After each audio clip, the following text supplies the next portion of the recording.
2026, it reduced, the projection is, based on the model, that it would reduce Washington State GDP by more than $4 billion, $4.4 billion, and in 2029 by $11.3 billion. So really a huge impact on what the GDP growth could have been. So it's a huge impact, and now we're looking to compound it.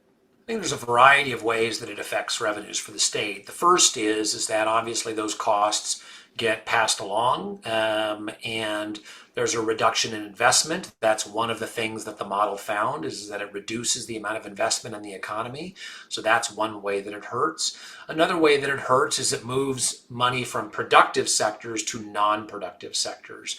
So when you invest in business, when they create those jobs and things like that, that causes the economy to grow. If you take it out of a very productive sector like the tech sector, things like that, and move it into government programs, which are much less productive, then that gap, you lose that relative productivity. So there's a variety of ways that it has an impact on the economy. The models are fairly complex. Obviously, there's a margin of error. This is not a precise science by any stretch, but it is a reasonable estimate, is the type of estimate that the state of Washington uses, that other people use to give a sense of the range.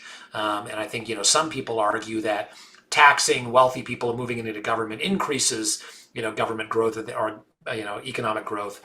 This model clearly shows that whether the number is exactly correct or not, it's very clear that we're doing harm to the economic growth and to wage growth.